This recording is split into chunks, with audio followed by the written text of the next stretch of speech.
Well, at long last, we finally have a proper release date for Bridgerton Season 4. We finally have an end in sight to that long wait. It really has been a long time, hasn't it? 4 seasons in 5 years doesn't seem like a hugely long wait, but in practice, those 2-year-long gaps between installments can be pure torture, can't they? I think the only reason we managed to not really notice all that much earlier on is that Season 1 came out during COVID, so there was the expectation of delays for any sort of follow-up season. And Season 2 and 3 had a year between them, that's true, but it was a year that was bridged by the fact that we had the Queen Charlotte prequel show. It's a bit of a shame that it was only planned to run for a single season, if you ask me, because I think there's probably more you could have done in that world, and it would have helped immensely with these long gaps. Since we had nothing to tide us over, this one has felt especially torturous. I mean, there really was a whole host of options to choose from, even if they didn't want to do yet another Queen Charlotte. Edmund and Violet would have made for a very good prequel, and you could have included more of Lady Danbury's brother in that one to contrast her original love story with the new one. Oh well. In the end, they didn't go that route and we'll just have to accept it. Now though, we have the dates and we have some other images and a video to take a look at. So I guess we'll start with the actual release dates. The first is January 29th, 2026 for part 1, with the second part releasing on the 26th of February, so a gap of about 28 days. To be honest, I'm a little bit shocked that they're releasing it that early to begin with. Often the big shows stay in the Netflix top 10 list for weeks and weeks at a time, and Stranger Things is finishing up at the end of this year, so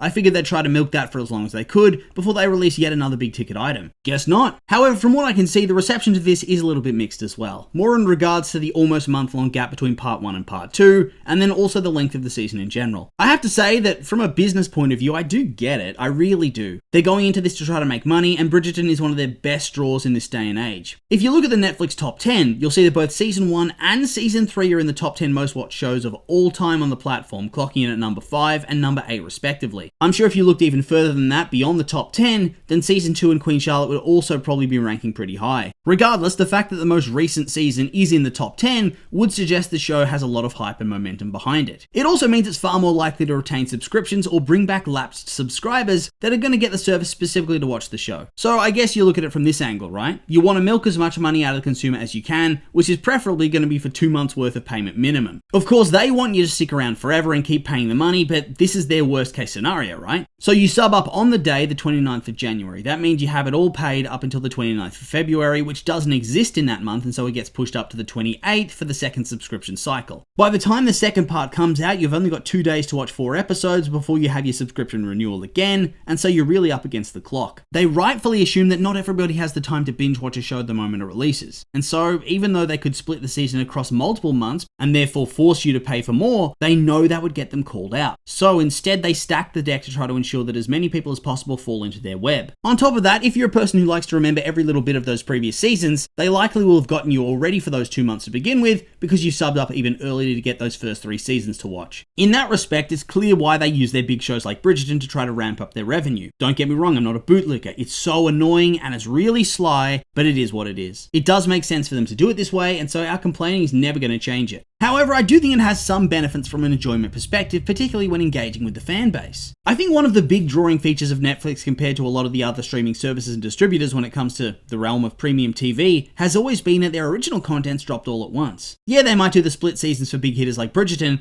but within those parts you get all the episodes at once. Think about Game of Thrones. It became big through its high quality of the writing and the popularity of the characters it's true, but also because it was a weekly event. The water cooler type of show that you could talk about with your friends week after week to form theories and just engage long term with the fandom as the show lingered for 10 weeks of the year, year after year, for a very long time. Netflix doesn't have that benefit usually. They can sometimes take years between seasons, and whilst the release can be explosive, when it all comes at once, there's everybody finishing at their own pace, and there's a good chance you leave the fandom after some brief chatter. You'll come back in 2 years for the next season after all. However, with the split, they have that mid-season finale, but no narrative conclusion. So people can stay around for that month and continue to engage with the fandom and craft theories and have discussions. Perhaps they'll even do a rewatch in preparation for the release of the second part of the season. The engagement goes up and the popularity stays around far longer. It builds the hype rather nicely in that way. I personally found the mid-season gap for season 3 to be a lot of fun, and there was a lot of engagement within the fandom itself. I'm honestly surprised they haven't experimented with a weekly episode drop for some of these big hitter shows, to tell you the truth. I know that big episode dumps are pretty much their trademark and early selling point, but surely when you get to the point that you are the market leader to this extent, you can probably afford to take a couple of risks. I don't see why they don't do it either, because it would take the run of season 4 from about a month to a full 8 weeks. However, like I said, I'm not here to bootlick for the big corpos, because whilst the break is justifiable from both a business and fandom perspective, it can also get a little annoying when there's so few episodes to be had. Because when you look at it from that perspective, suddenly it comes across as being massively cheap. I mean, it's always been a problem for me when it comes to Bridgerton. They just don't have enough episodes. I miss the days of 10 episodes a season for premium TV, and you'd get it year after year, with the more low-budget stuff going for 22 episodes. All of these with decent runtimes, by the way, but now we've got less episodes, longer waits, shorter episodes, and you're only getting 4 episodes then a month off? Nah, I can admit that is incredibly frustrating from the studio. Even worse when they bungle the ending like they did with season 3 in my eyes. I think if that season had released as one whole collectively, it would have been better received because the first part was really good with great build-up, whilst the second half was a little bit plodding and repetitive with too much angst. Thus, if you had it all together at once, I think people would have more easily found the positivity because you could at least enjoy that part of the season. But when it's released as 2 micro seasons, you have a good one, and then a shit one,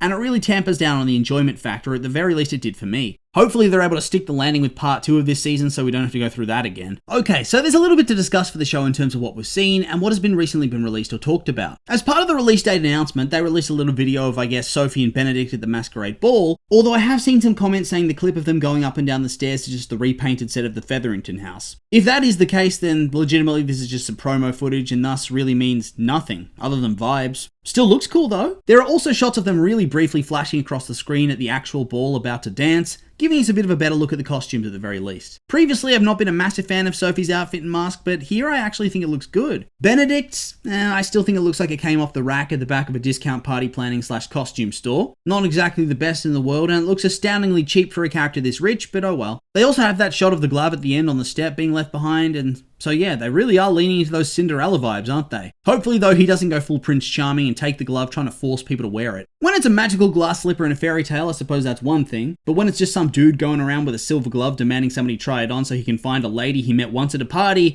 it becomes a bit weird, doesn't it? I certainly think so. My God, pull yourself together! We also have a couple of photos / stills that were released of Sophie and Benedict at the ball. I do like that so much of what we've seen this season seems to largely revolve around this ball. It's rather clever because it's clearly a big moment in the story, but it's also something that happens very early on and likely doesn't last all that long either. On top of that, the concept is rather novel and exciting. Lots of costumes, lots of colour, and so in that regard, I think people just accept them continually hyping up this one specific event very hard whilst leaving the other stuff more mysterious. I think the way they've approached things in this way has been really clever. The hardcores and the book readers know that this is a key and seminal event in the saga. Thus, they get super hyped in anticipation for that moment. When it gets showcased as part of that pre-release material, they go off and their hype spreads to the rest of the fan base. In that way, they don't have to spoil much of their plot and story, and they can keep things under wraps and a bit more mysterious for a little while longer. I've gotten very tired of trailers having to spoil all their best moments to try to get people excited and invested. Now that Bridgerton is a big name, they don't really need to do that, and so keeping the plot mysterious is 100% possible. Exciting times. However, I do have one question about this whole Masquerade ball thing. Is this going to be a love at first sight type of deal? Because how do you fall in love at first sight with somebody who is in full costume, whose face you can't see at all? I feel like it would be pretty silly for Benedict, who's all free and promiscuous, who refused to settle down in a conventional and committed relationship at the end of the previous season,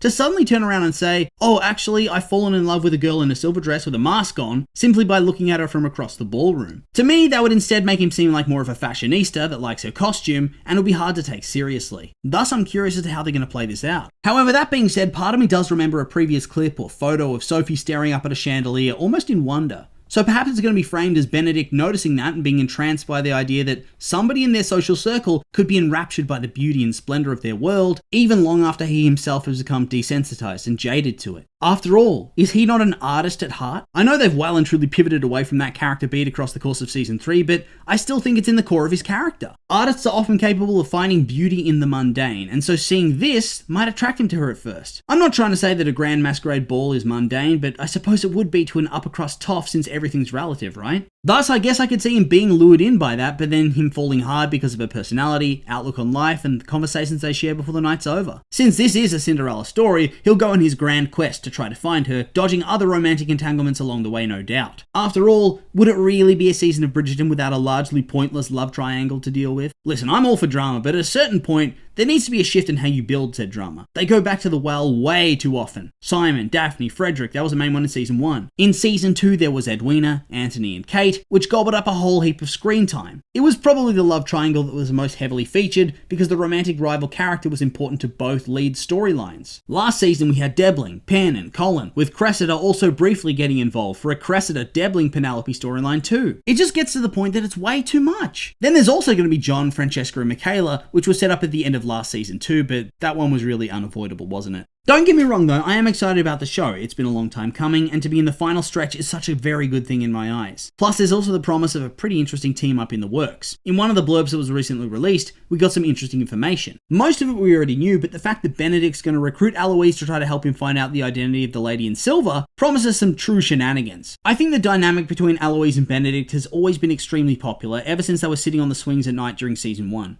They always had good dialogue, but now to give them a lot more of extended runtime has me very excited, and I'm sure other people feel the same. Honestly, screw it. I know I said I was fine with the release dates, but I want the show now, damn it. That's the problem about getting hyped up and excited. The wait times become more and more unbearable. With all that being said though, these have just been my opinions, and now I'd like to hear yours. What did you think of the release date announcements or anything we've discussed today? Is there anything you'd like to add here? I'm curious for your thoughts, so make sure to like, comment and subscribe and let me know.